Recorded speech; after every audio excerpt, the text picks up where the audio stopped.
Hürmetlik Şərq Türkistanlıq qarindoshlar. Şərq Türkistan xəbər agentligining xəbərlər proqrammasida ko'rishinglarni qizg'in qarshi olamiz. Tuanda tafsiliy mazmunlarni diqqatingizga sunamiz. Şərq Türkistan sürgündü hökumətinin baş ministeri Abdulahad Nur Apandi Kanada hökumətini Xitayning Şərq Türkistanda yürgüzüyotgan irqiy qirg'inchilikni to'xtatishga chaqiriq qildi. Atlantik Konsul xəbər to'rining 29 aprel kunidagi xabariga qaraganda, Kanadaning 28 aprel kunidagi federal saylimida 162 o'ringa ega liberal osonliq partiya g'alaba qilgan. Tunji qatam parlament a'zosi bo'lib saylangan Karni hozir bosh vali tarafidan hukumat tashkillashga taklif qilingan. Sharq Turkiston surgundi hukumati liberal partiyaning hokimiyat beshiga chiqqanligini va Mark Karnining Kanada hukumatining bosh ministri bo'lib saylanganligini tabrikladi. Sharq Turkiston surgundi hukumatining bosh ministri Abdulahad Nur Apandi, "Men Kanada fuqarosi bo'lish sifatim bilan Kanada demokratiyasining zulmga qarshi turish, erkinlik va adolat prinsipida ching turish va'dasini yangilaganligidan faxrlanaman. Biz bosh minister Karni va uning hukumatining Xitoyning davom qilayotgan irqiy qirg'inchiligi, mustamlikasi va Sharq Turkistonni qonunsiz ishg'ol qilishini hal qilish uchun ahamiyatli harakat qo'llanishini talab qilamiz. Biz Kanadaning Uyg'ur irqiy qirg'inchiligini rasmiy e'tirof qilishiga va ayblashga, Sharq Turkistonni Xitoyning mustamlikasi va hukmronligidagi ishg'ol qilingan davlat deb rasmiy e'tirof qilishga, kam deganda 10 ming Uyg'ur musofirni Kanadaga o'rinlashtirish va'dasini saqlab qolishga va Xitoy Kompartiyasi tarafidan nohaq turmaga tashlangan Kanada fuqarosi Husayn Jalilning erkinligini qo'g'dash uchun qat'iy harakat qilishga chaqiramiz. Bundan boshqa biz Kanadaning Sharq Turkiston xalqining erkinligiga erishish, o'z taqdirini o'zi belgilashdagi haqqoniy ishlarga siyosiy va axloqiy jihatdan yordam qilishini umid qilamiz. Erkin Sharq Turkiston Kanadaning kishilik huquq, izzat hurmat va demokratiyaning mangulik qimmat qarashi bilan moslashadi dedi. The Tribunal xabar to'rining 30 aprel kunidagi xabarda mundaq deyildi. Sharq Turkiston surgundi hukumatining bosh ministri Kanada hukumatidan Xitoyning Uyg'ur qirg'inchiligiga qarshi tadbir qo'llanishni talab qildi. Sharq Turkiston surgundi hukumatining bosh ministri Abdulahad Nur Apandi Kanada hukumatini Xitoyning Sharq Turkistonda yurgizayotgan irqiy qirg'inchilikni to'xtatishga chaqirdi.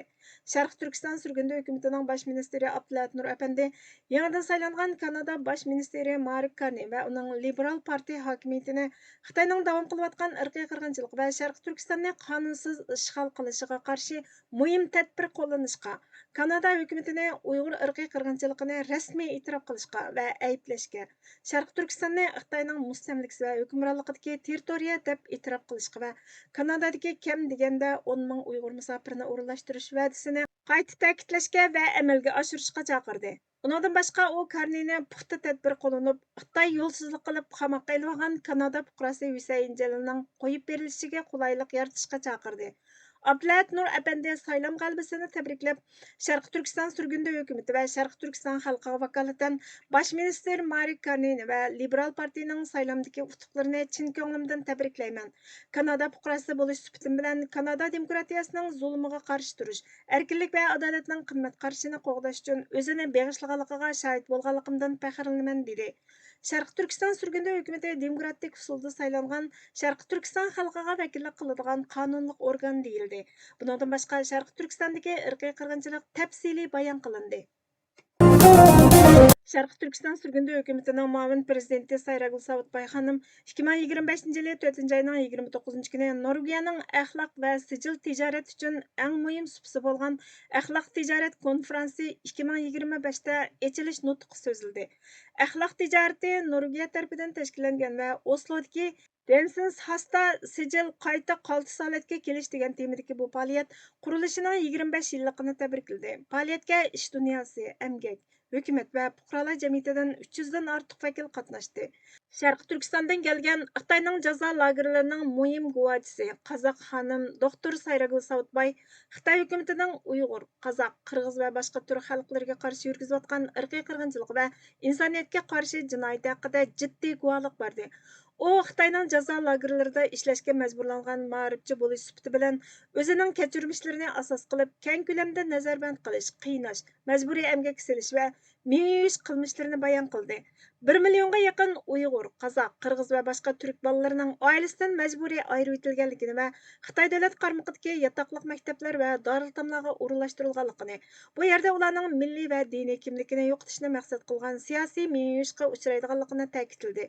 Sayragul Savitboy xonim jiddiy harakat qilishga chaqiriq qilib mundaq dedi: Norvegiya hukumati va Norvegiya korxonalari cho'qim Xitoy bilan bo'lgan aloqani jiddiy va keskin bog'lab, ularning irqiy qirg'inchilik, insoniyatga qarshi turish jinoyati va Sharq Turkistondagi millionlagan kishilarning zo'rlik bilan qul qilinish qatorliq jinoyatlarga sherik bo'lishining oldini olish kerak dedi. Ochiq oshkora va axloqiy tirishchanlik ko'rsatmay turib, Xitoy bilan bo'lgan siyosiy va iqtisodiy munosabatni davomlashtirish Norvegiya hukumati va Norvegiya shirkatlarini Xitoy davlatining vahshiyligiga axloqiy va qonuniy jihatdan sherik qiladi dedi. Va yana Xitoyning ishg'ol qilingan Sharq Turkistondagi vahshiyligining texnik keng imperiya strategiyasining bir qismi, bir balvoq bir yo'l tashabbusining Xitoyning yer sharidagi hukmronlik o'rnini qo'lga keltirish harakatining markaziy quroli ekanligini, bunun bilan Xitoy Kompartiyasining taraqqiyot va tijoratnomida mustabid ta'sirini kengaytirganligini ta'kidladi. U axloq sodisi Norvegiya va bir qancha Norvegiya shirkatining oshkora bo'lish qonuni bo'yicha korxona mas'uliyatini kuchaytirish uchun ko'rsatgan tirishchanligini e'tirof qilish bilan bir vaqtda irqiy qirg'inchilik va majburiy emgak selishning ustiga qurilgan sistemalardagi sheriklikni tugutish uchun texnik ko'p ishlarni qilish kerakligini ta'kidladi. Sharq Turkiston surgundi hukumati Norvegiya va xalqaro jamiyatning Xitoy davlati sodir qilgan Sharq Turkiston xalqining beshiga kelgan irqiy qirg'inchilik va keng ko'lamli qul qilinishni e'tirof qilish va ayblash, mas'ullarga qaratmaliqi bo'lgan jazo yurgizish va Sharq Turkiston xalqining erkinlik, izzat hurmat va o'z taqdirini o'zi belgilash huquqini qo'llash haqidagi chaqiriqini yangiladi. Abadiy kurash va tiz pukmas jihad ro'yi. Mustamlikchilarning ma'naviyatimizga bosib kiralgan kuni bizni mag'lub qilishda ustunlik egallagan kunidir. Ikkilanish muvaffaqiyat yo'liga silingan eng cho'ng to'saqdir. Unutma, irodangni sundirolmagan har qanday zarba seni kuch-quvvatga to'ldiradi. G'ururliq bo'l, qanday vaziyatga tushib qolishingdan qat'iy nazar aslo bo'yin egma. Chunki ikkinchi rat qayta bosh ko'tarish fursatining kelishi natayin. Men o'zimning bu hayotda hurlik haqqining borligiga, vatanimda hur yashash haqqimning borligiga ishonaman. Mendagi bu ishonch dunyodagi barliq qurol-yaroqning kuchidan qatma-qat ustundir. İnsanlar o'g'irlik, bulangchiliklarga qarshi kurashga otlanishi mumkin. Lekin bu kurashlar ko'zlangan ish hosil qilishi bilan to'xtaydi. Biroq vatan uchun elib berilgan urushlar undaq emas. Hurlik yo'lidagi bu xil kurash toki nihoyiy g'alabasini tamomlagunga qadar o'zliksiz davomlashib turadi. Bizmi urush qilyapmiz. Sababi dinimiz va hurligimiz uchun jihad qilish majburiyatimiz bor. Toki ishg'olchilarni qo'g'lab chiqargan yoki o'lim bizni topganga qadar.